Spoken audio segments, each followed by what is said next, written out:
Hey, welcome to Highlight number one. We are out in the beautiful Detroit and just getting started on the show, So hoping everything is coming out. I don't know how to, I don't know if I can check this right now, but let's see. So basically, the idea that we're doing with the show is that we are let me see, I'm trying to just send this link around a little bit, but I don't know, I figured that would maybe pop up on the, I can check this on my phone. And yeah, I know, technical issues, but the thing that we're doing on this show is we're doing highlight, obviously, so it's going to be literature and weed, because we're sick like that. Let's see. Let's see. Your videos. Huh. I don't know how to work it. Here we go. Okay. Is the audio working? Yeah. Cool. So we're just gonna keep going then. We're gonna get the show on the road.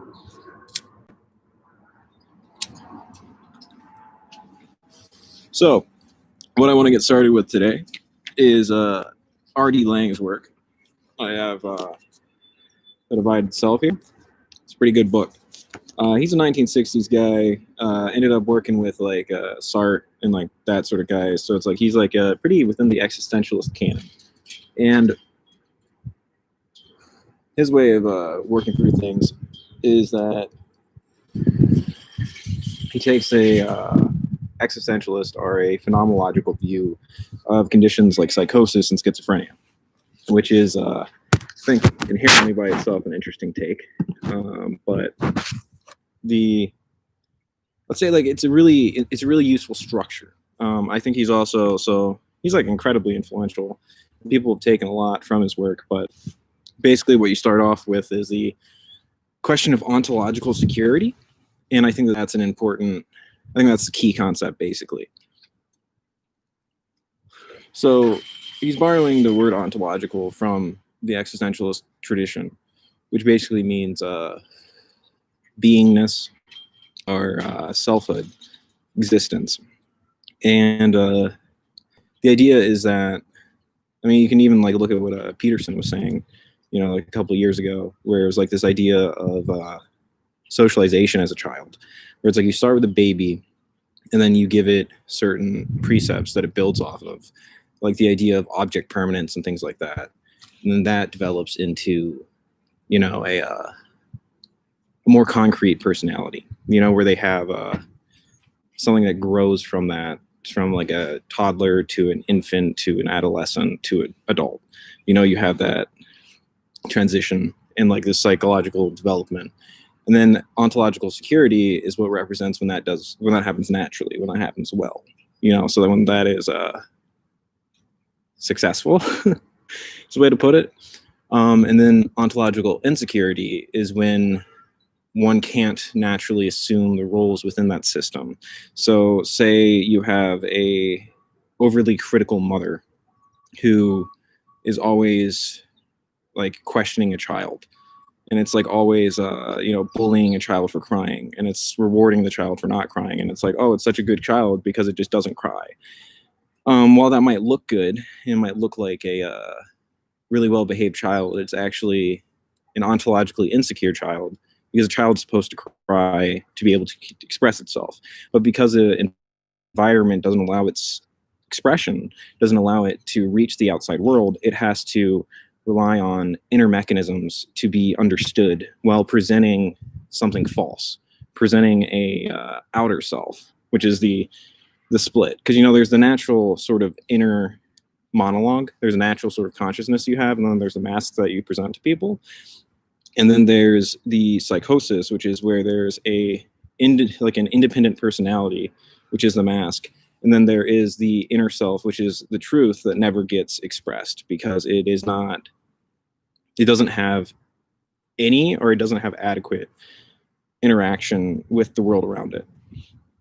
And there's obviously a spectrum to this too, because like some godheads, and like some ideas of like what it is to reach a divine state is a separation from life and the communication with the divine, which is in a way like that mirrors psychosis. So it's like trying to encourage that state for religious purposes. So I mean, it's a 200 or so page book. It's definitely readable. Is just something I would say. So it's like if you're like somebody who doesn't necessarily have psychological training, but like you're into the ideas, it's definitely a great starting point. But just taken from, I think that's sort of the core concept to understand in it. Then there's the idea of like the belief that the self is entirely destructive, and then like limiting the self from interacting with the outside world and stuff like that. And I don't know. He does a lot of case studies in this too, and I think that the characters that he presents, or I guess the people, it's the people that he presents, are obviously very, very good examples. It feels like a really, really fleshed out study. It feels like something that is just like a more matured, or not more matured, but a more tasteful version of what you're going to see in a typical, case analysis or a clinical trial or study. It's very empathetic and lived in, and so that's what I would say about the divided self by R.D. Laing. I'm not trying to get into spoilers or anything, but I mean, also it's like one of those books where it's like it's so dense that it kind of helps to understand some of the stuff you're walking into.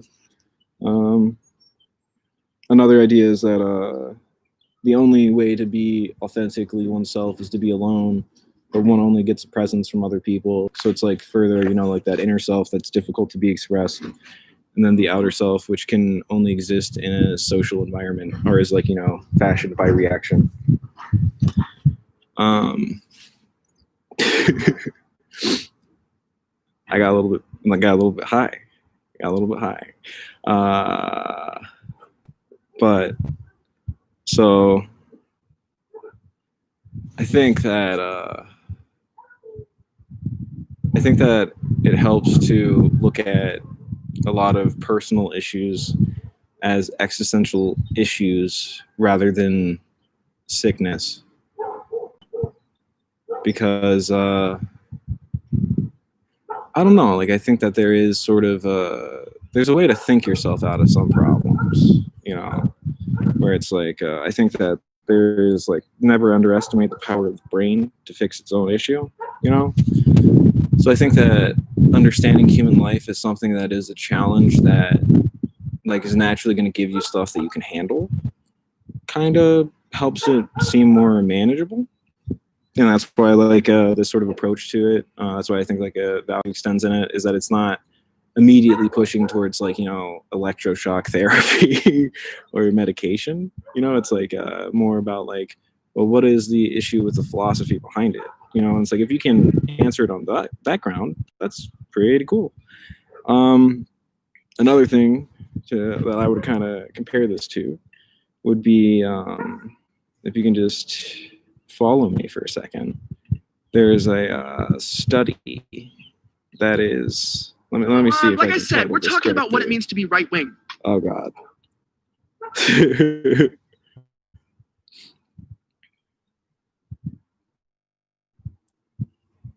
There's so this cannabis improves obsessive compulsive disorder case report and review of the literature, and it's headed by Natalia. I'm not gonna even SZEJKO.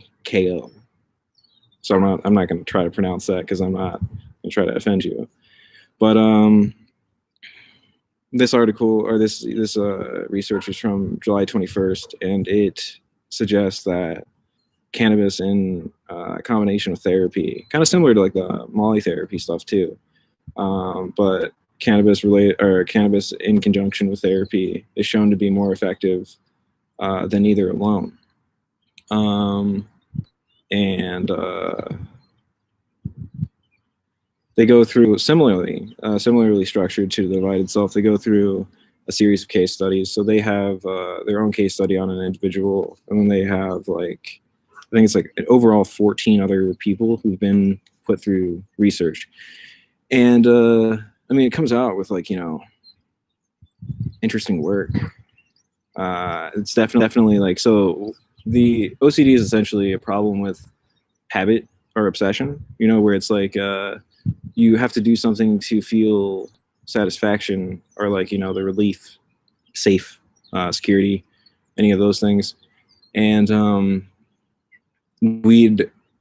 okay, so just furthering in on that, I think that is also like sort of a philosophical issue of like just being caught in like because like it's hard to prove it wrong logically, where it's like if I continue to do the same things all the time, I will be better at those things, and therefore always in my comfort zone and always like ready to do my best. It's like it's not wrong, but it can be obsessive and can be like destructive to your life. So what I think is interesting is that if you take that and put it with the research from June, you get an idea that like cannabis can help maybe with resetting habits, because it's like maybe your brain is just sort of stuck in a rut with and I don't mean to like just hypothesize here, because like obviously this is like getting into harder territory to talk about, but using the serotonin theory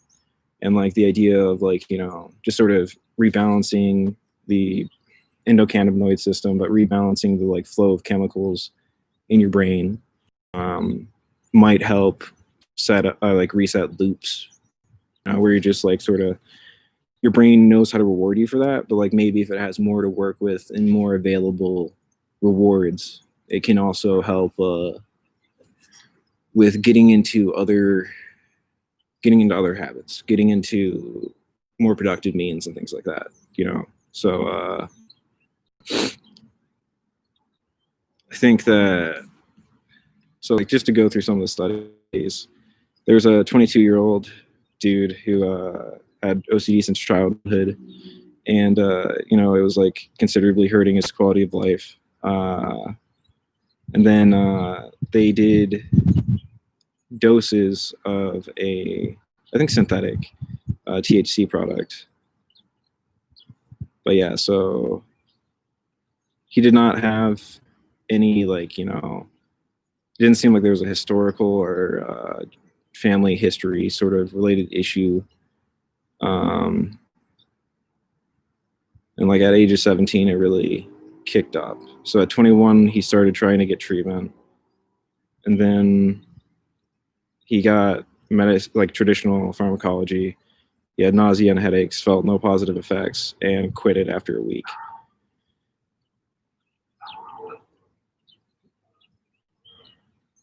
And then like, there's a bunch, I should have reviewed this before going in, but also it's just, it's 4:20 p.m. Just getting, it's getting rocking and rolling. So yeah, he was just somebody with a, an anxiety disorder, which is like, I feel like you're still you, which is something I don't know. There's just, I understand why, it's a third of people with OCD, according to this research, a third of people with OCD don't feel relief or like adequate treatment from traditional pharmacology. And like with studies like this, or like with cases like this, it's like this guy just didn't want to take his pills because it made him like feel nauseous and like he had a headache. It's like, I get that, that makes sense. And then he just happens to smoke weed, because it's like he gets like street cannabis, which resulted in a constant and marked improvement of about 80 to 90%, lasting for 12 to 15 hours.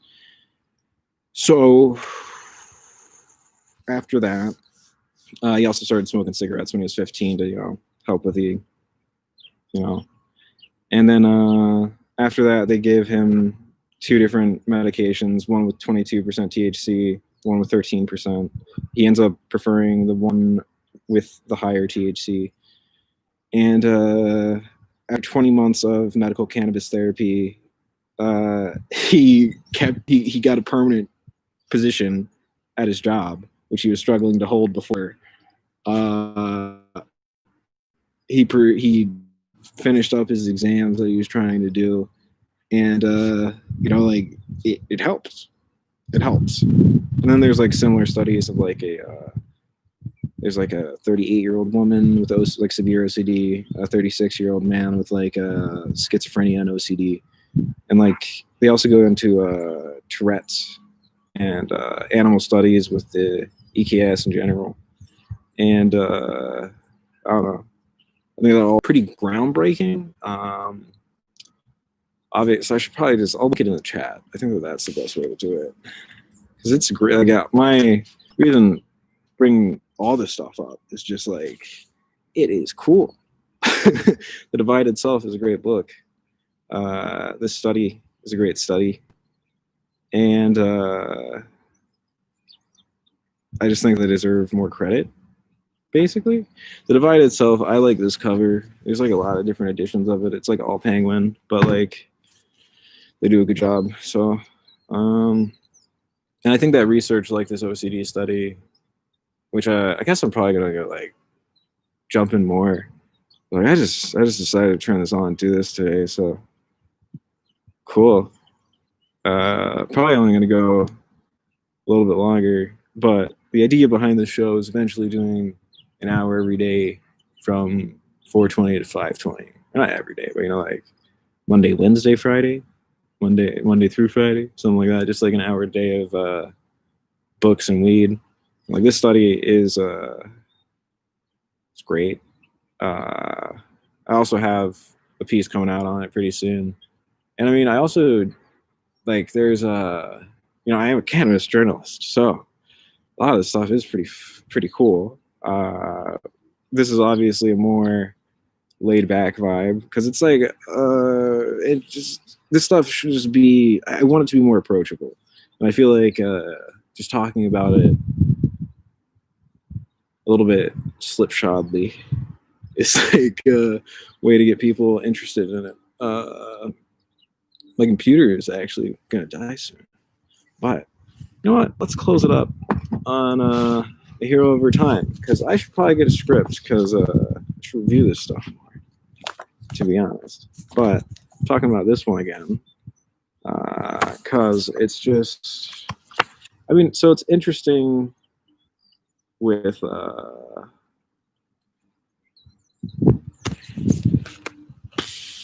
the idea of a meta narrative is not a new idea, because there's like Chaucer, and there's like this, and then there's like all these books which are like stories within a story, like even like a Connecticut Yankee and King Arthur's, or yeah, King Arthur's Court. It's like a story within a story. So it's like I think that reading books like this is a good idea to remind people that everybody's been kind of trippy. But anyways, I need to get to a charger.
we're back, kind of. It's also warmer in here, so I feel like I can talk slower.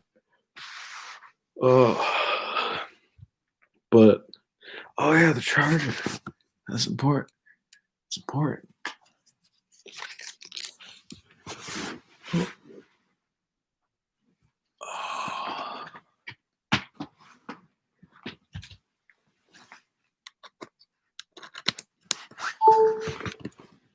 There we go.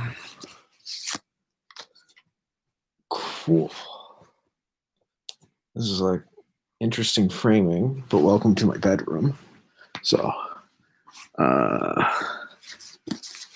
see these books. Couldn't even return to the divided time, the divided self. Wow, what a concept.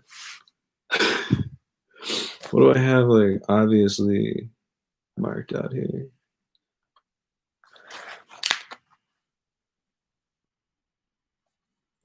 Okay, so when two sane people are together, one expects that A will recognize B to be more or less the person that B takes himself to be, and vice versa. So person A expects person B to see person A as they see themselves.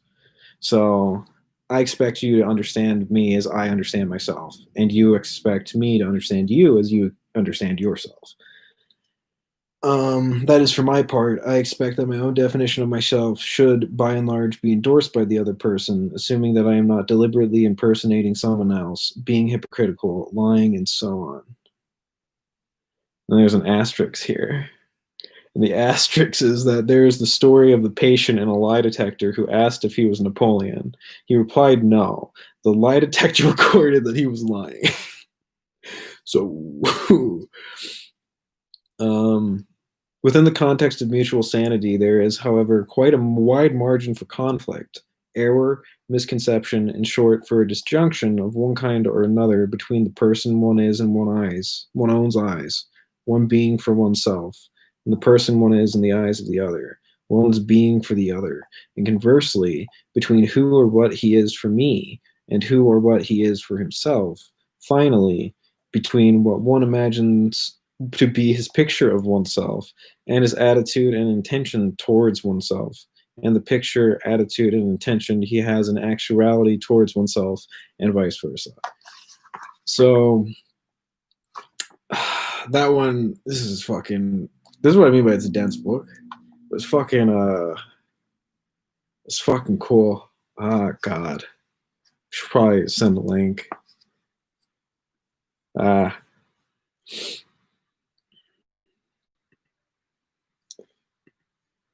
Is this it?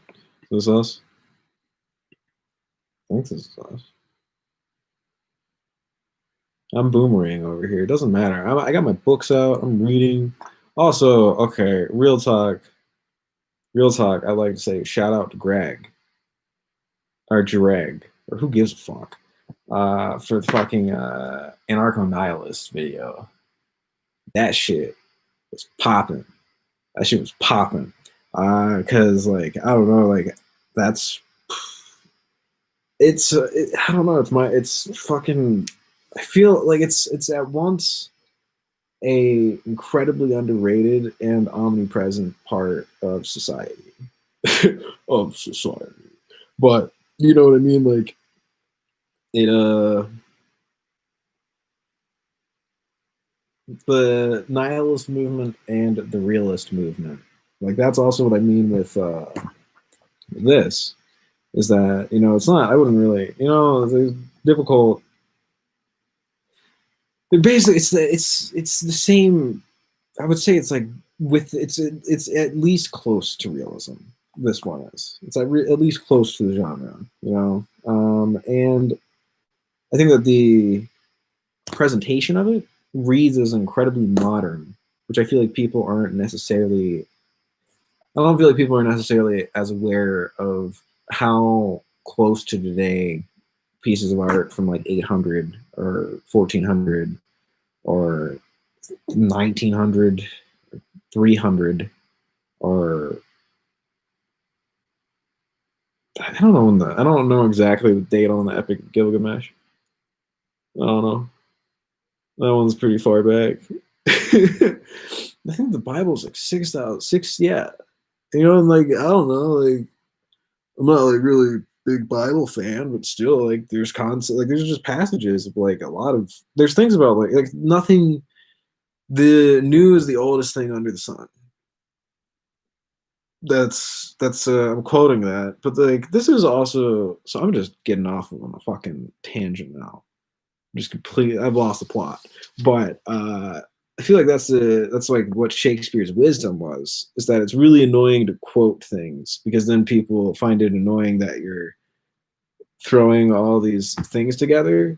So then he just steals them and just pretends that they're his, which I feel like works. Like it comes off as like more like what's the word? I don't even fucking know what I'm saying, guys. It's probably return to well, I'm talking about this book. Yeah. And what I really like about the structure of it is that it's just I really like about the structure of it. Oh god damn, I gotta move here. That it feels incredibly modern. Cool. I don't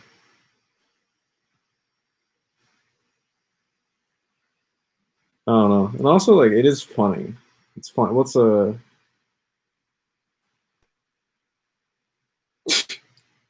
I felt like telling him he was an idiot, but restrained myself and merely shrugged my shoulders.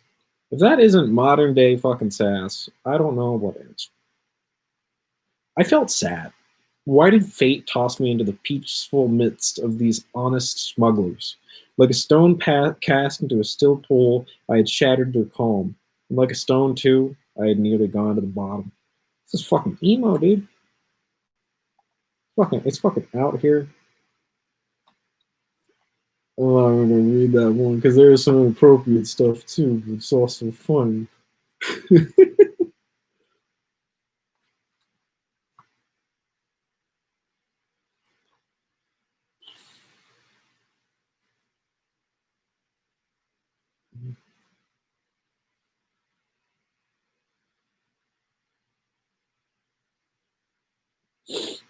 Yeah, I should really do pre-reading when I fucking do this shit, huh?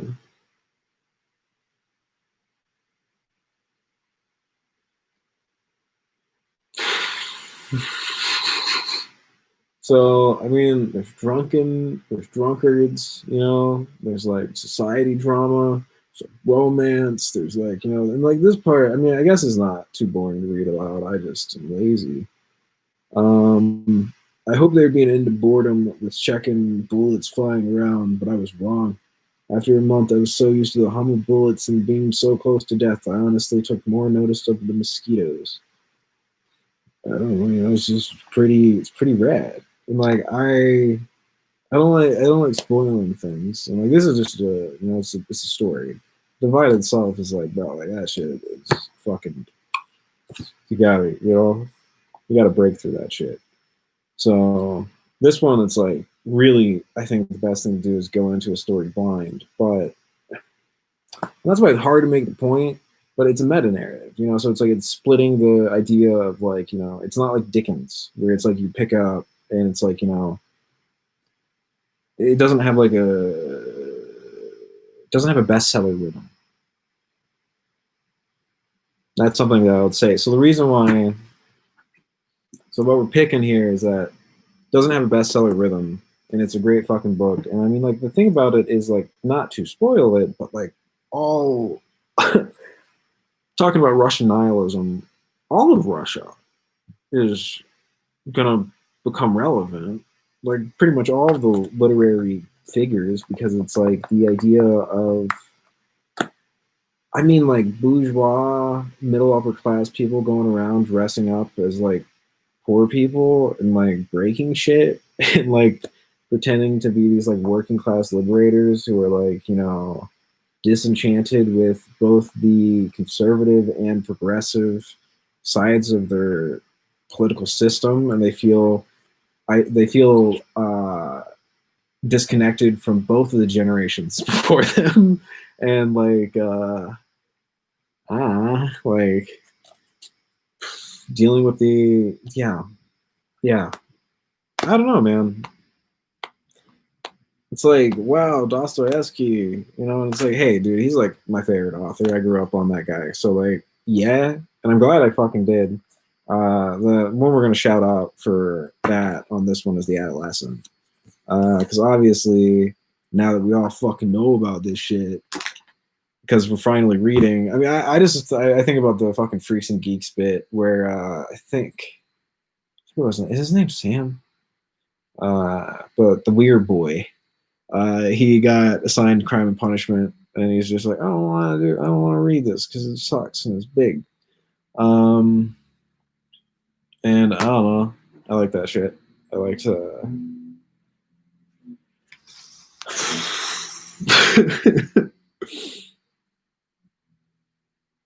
Sorry, I lost my train of thought. Because again, I probably shouldn't be actively reading things and trying to monologue at the same time.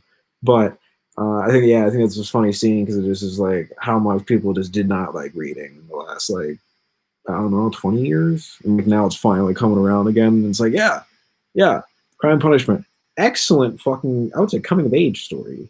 You know, where it just like introduces you to a lot of concepts in the world. It's got like a dramatic plot, and then it ends up showing you the consequences of drama. Where it's like, yeah, you do something really fucked up, and then it's drawn the fuck out for a long, long ass time.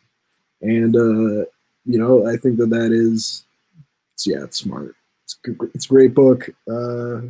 Idiot's like really cute. I think it's cute. I think it's interesting. I think it's got a good. It's like my most fond of the books, maybe. Oh, Demons is just depressingly prophetic, and I mean, they were literally dealing with Marxist thought and materialism entering their political system.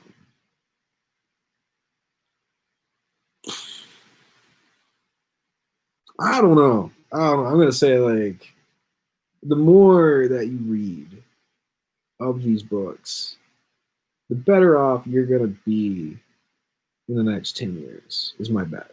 Dostoevsky is great place to start. Great place to start. But I would say just like crawl your way around Russia, you know, because it's like whether it's like the more cheery stuff of Chekhov, you know, where it's just like, you know, I would say like his short stories are just fucking pleasant. You know, it's like some of the you just read it and you're like, I'm glad to be a writer and I'm glad to be alive, man. So, you know, and but like there's just like Oblomov by Goncharov. Anybody who's just found themselves at the end of life repeating the same shows or watching anime or just obsessively doing something needs to read Oblomov. Just the first 200 pages. Just try that out. Yeah, but more. Let's go back on the science. Jesus. Let me get some coffee.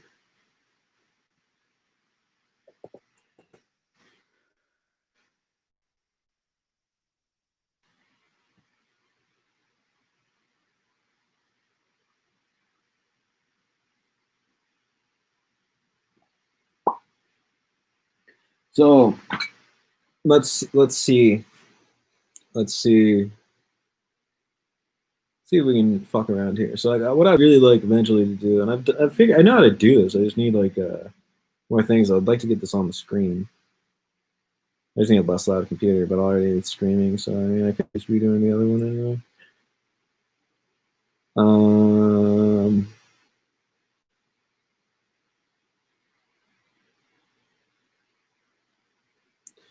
So let's see. So we're back on the OCD article, which is linked in the chat. But with OCD, there's the hypothesis of a dysregulation of serotoninergic neurotransmission in the pathophysiology of the obsessive compulsive disorder. So, the idea is that, this is why people, get SSRIs and things like that. Like, that's the theory behind this sort of treatment, is that it's a dysregulation of the serotonic system. And I think that serotonin's it's pretty familiar. It's like, it's like a motivational chemical in your brain. It's like related to happiness and things like that. But so it's like, that's what's going on. And if you combine that with what you're looking at with the EKS, which is the endocannabinoid system. So that's it's all over in your body. Your skin has this where it just reacts and absorbs and essentially digests cannabinoids. But that works with a topical, things like that. It doesn't enter your bloodstream, and it has to do that to be psychoactive. But what they found in the mice study, which is where they were observing the EKS. Let me see if I can find it, because I just want to read it straight. You know what I mean? But so this is what I should have just prepared, but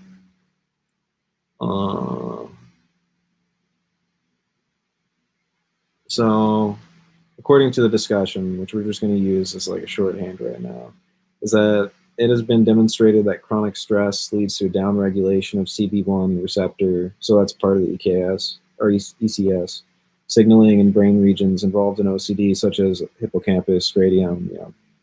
That's just a lot of names for part of the brain. And then furthermore, that's not gonna translate well. So actually, I'm just going to read straight from. I'm going to read the part that leads up to that from the discussion, just to, because the stuff is fucking. Is currently possible underlying mechanisms of beneficial effects of CBM and OCD are unknown. However, it can be speculated that positive effects might be related to the well-known complex interplay between cannabinoids and serotonin function. In vivo and in vitro studies, it has been demonstrated that cannabinoids modulate the activity of the 5-HT system at several levels. Okay, let's see. I'm fucking blazed and trying to get through this. But so serotonin is 5-HT, and it has been demonstrated that cannabinoids such as THC, CBD, etc., modulate the activity, so it impacts it.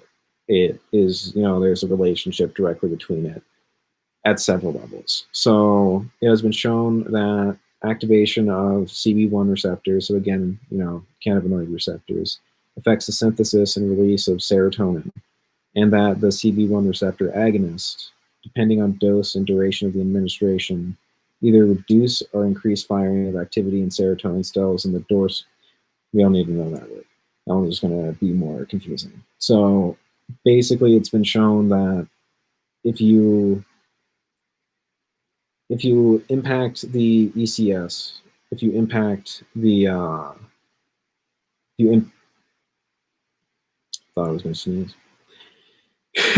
If you impact the ECS, then you're going to see an impact on serotonin levels. There is a direct relationship between the production of serotonin and the ECS.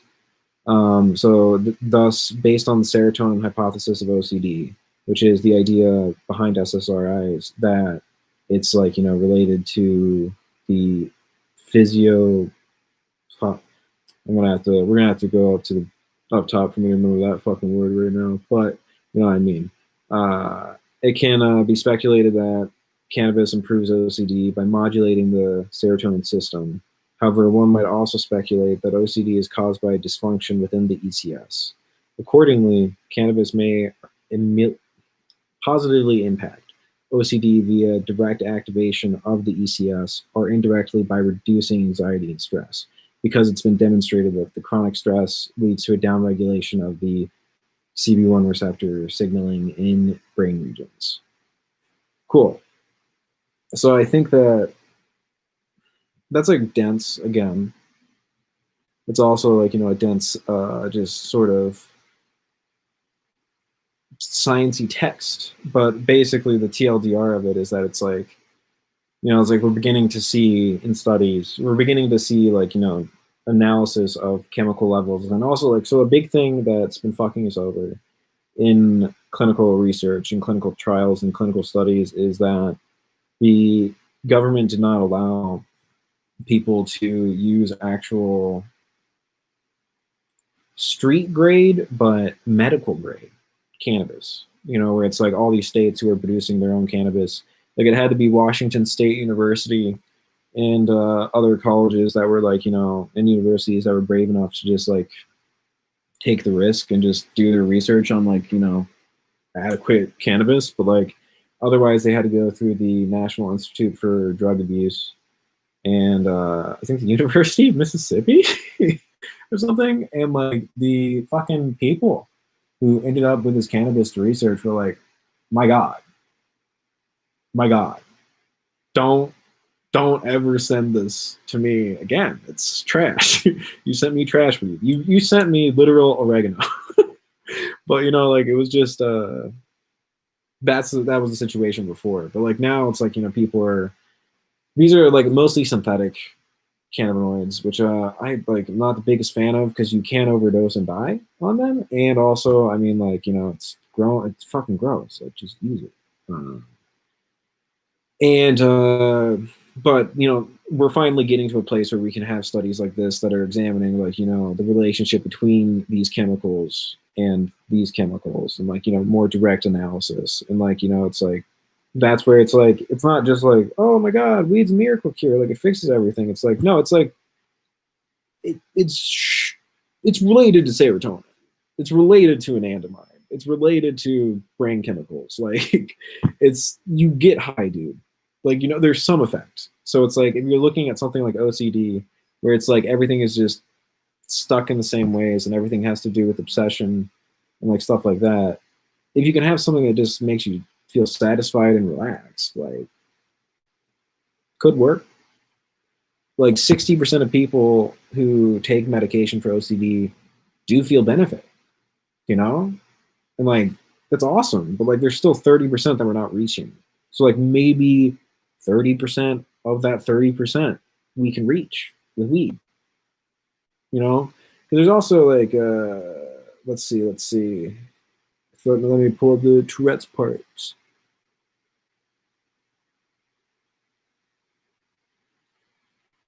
Also, I know that this is an odd tone for this sort of material, but that's the point. Let's see. I'm looking for this number. Okay, here we go. In a survey of adult patients with Tourette syndrome, 17 out of 64 patients reported use of marijuana. Of these, so of the 17, 14 reported a reduction of tics and one a remission of OCB, which is obsessive compulsive behavior, as opposed to obsessive compulsive disorder. In a retrospective analysis,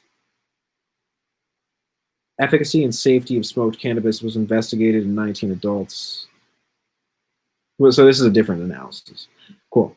But in another analysis, there were 19 adults with Tourette's.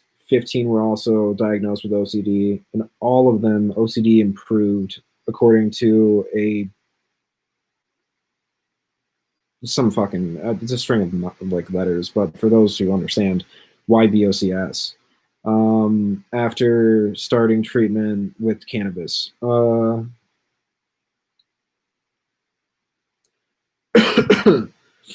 In patients with comorbid OCD, God damn it. This is why maybe you should be getting high on a show. But that's also kind of the point. It's just it's relaxed. In patients with comorbid OCD, improvement of OCD symptoms of 15% to 14% were reported, or was reported. I just poured coffee on myself now.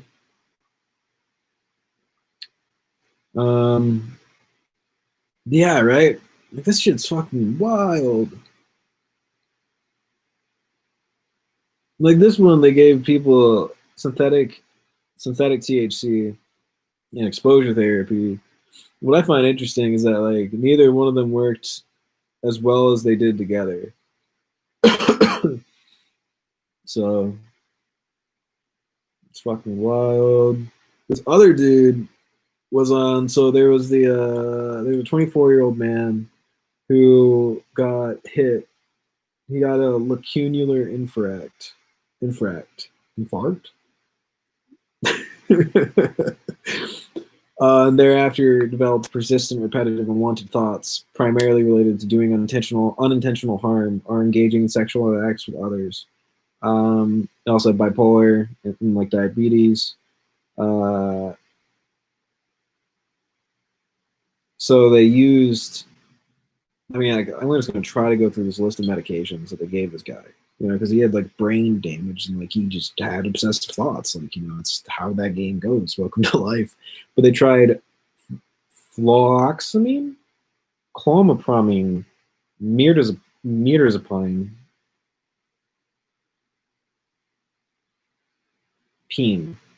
mirtazapine, Risperdal, olanzapine, Conzapine. I don't even know these fucking names, dude. Ziparazidone, haloperidol, quetiapine, metamine, odancitron, intravenous ketamine. Oh, we know that one. Acetylcyst.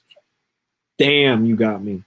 Acetylcysteine. ACETYLCYSTEINE. I don't fucking know. Gabapentin, clonazepam, plus mood stabilizing agents. So all of that, like that took like 40 seconds to say aloud. And then they tried Dronabinol, which is like, let's just look that up too, because, you know, it's like, hey, relax. Who gives a shit? I know the shit when I research it, but like, you know, it's top. It's like, I'm pretty sure this one's synthetic.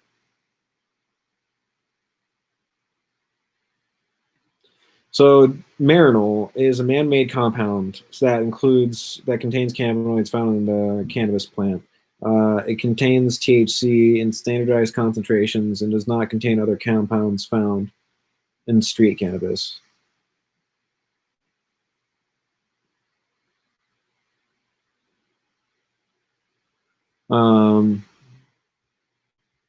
So,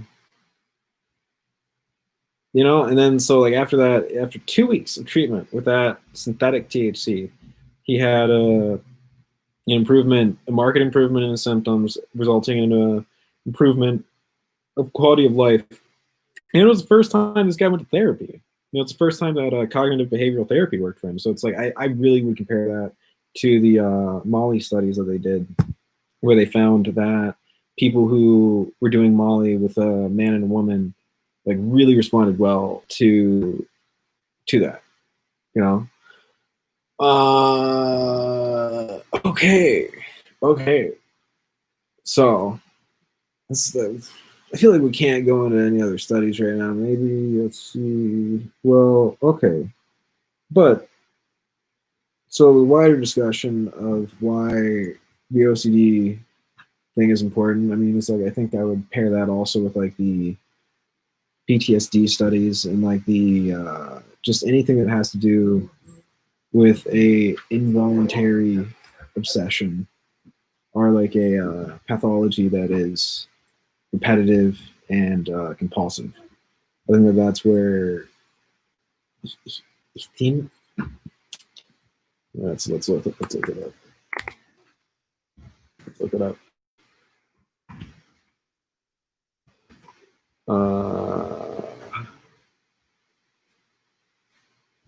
They don't have a soundbite for me, but entheogens. So I think that's where they really shine, is helping people get into new sorts of mindsets and getting people out of negative thinking routes and things like that. And that's where it's like, you know, comparing it to OCD, PTSD, things like that. I think that the research there has always been very interesting because it's like, it's like also using it better, where it's like I would really promote. This study did use medical cannabis. Let's find the info on that one.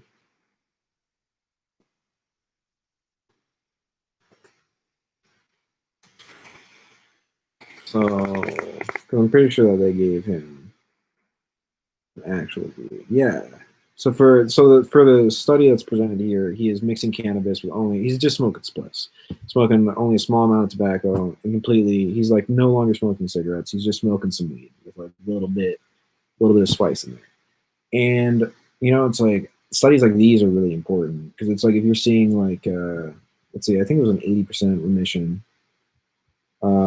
So it's like he reported a marked reduction of obsessions and compulsions of about 70%. As well as a general relaxation, improved sleep, and concentration at school, as well as overall improvement of his quality of life, resulting in better social functioning and reduced problems at work. So, it's like just smoking a little bit of weed, like really helps this guy out, which is like, it grows. Like, it's really, you get organic weed and you get this guy who's like OCD and you give him like, something that allows him to look at the mind as if it's not something that's broken, but something that's just like a series of questions. It's like, what are you hung up on? It's like I think that you just smoke some weed and honestly deal with the questions that are gnawing at you. It probably it could work. I'm not saying it will work. I'm saying that for some people, it could work. And I think like that's better than like that fucking list of meds that the guy was on. It just doesn't. It's just not working. I don't know. I think that there should be an alternative option. Personalized medicine.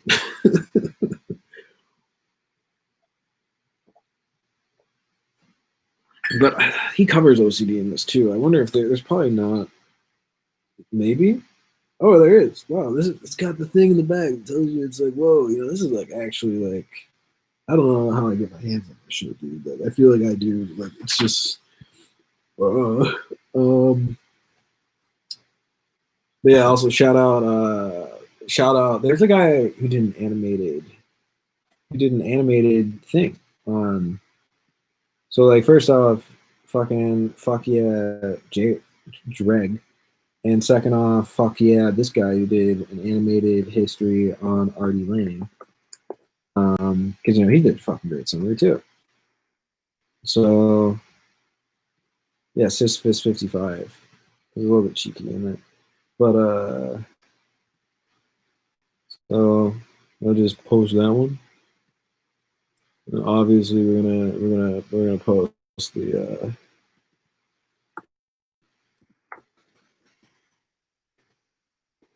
post the new banger. So let's just pop that one. Here we go. So I can I'll find some links for this. Oh wait, no, I'm busy. I'm looking for something. I'll find a link for the books too. For the editions that I have that I'm working off. Okay. Wait, they don't have obsessive compulsive disorder listed here? What the fuck?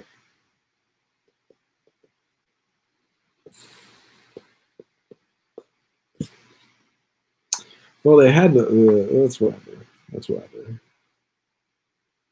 But it's about like magical laws and like the idea that like doing irrational things to make sense of the world. And we're not done with this material either because I got to do a better job on going through this. But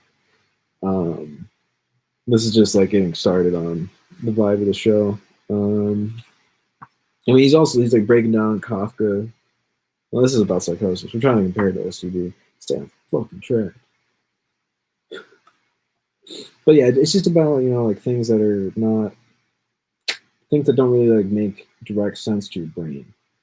Like they're irrational. They're things that just like sort of click. I mean, okay, so going off my own personal theory is that I would say when you're talking about ontological security and you see that in relationship to the development of the self. If you don't have ontological security, you don't have a functional system in which to enter the world. So what you are running into is you're going to get gaps because you're essentially a 4-year-old trying to outplay adults, you know, where it's like, say your parents are like 36, 34, 28. Let's do Jesus' death, 33. Say your parents 33, you're 4, you're now competing, so they're 33 when they have you. You're now competing with a 37-year-old. Do that when you're 12, you're now competing with like a 50, whatever, you know, and it's like that sort of, you're going to have to, if you don't have ontological security where your perspective as a child is maintained throughout, then like you're going to have to pretend, you're going to have to rise up to a level that you don't understand.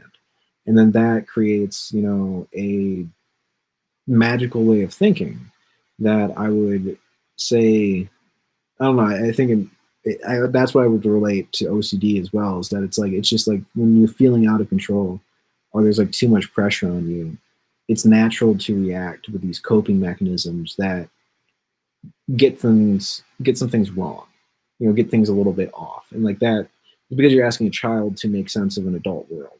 And that's where it's like, you know, like just like knocking 3 times on like, you know, it's like 1, 2, 1 before you open a door. Like, you know, it, like for an 8-year-old, like, yeah, it makes sense why that would be there. It's just about, I mean, you know, live your life, but also it's like, I'd say the best thing to do is just reset those habits. And like if a Ethimogen can help with that, and I think that, you know, studies are only showing more and more that they can.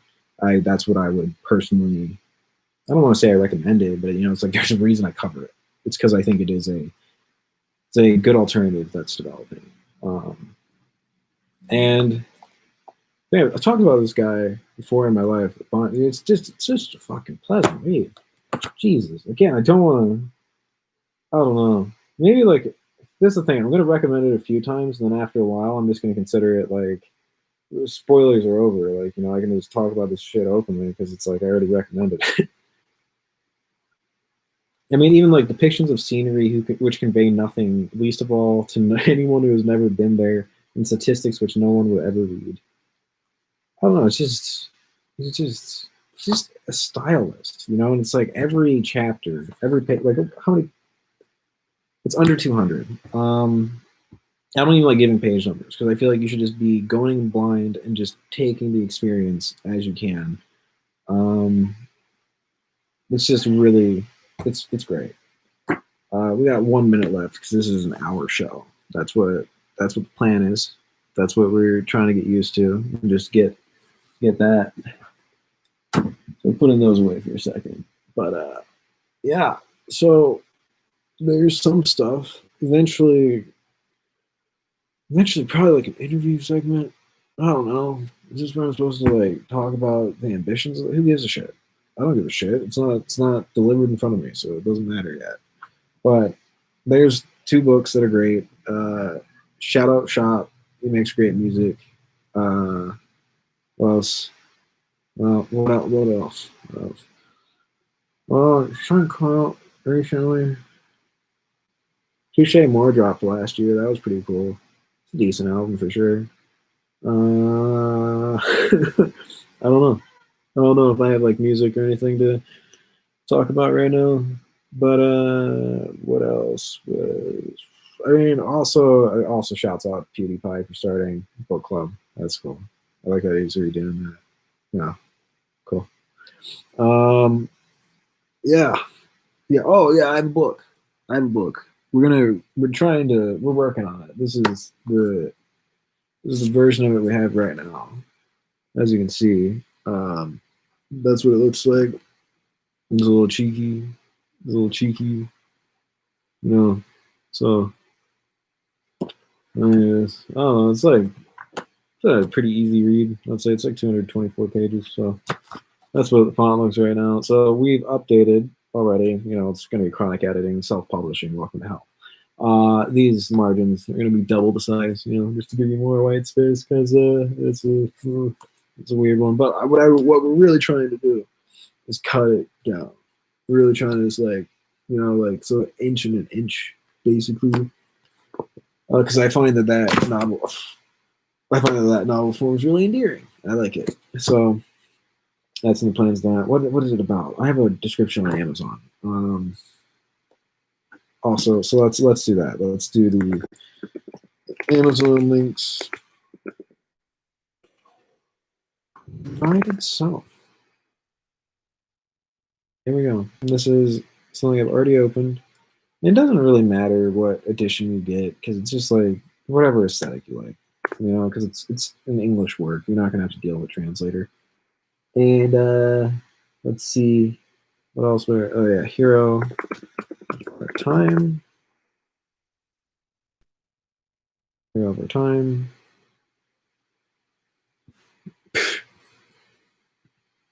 My Hero of My Time. Jesus, who's taking it up? Yeah, I guess my computer's lagging, so I don't even know how this video is gonna turn out. But oh well. Oh well. Death of the American Novelist.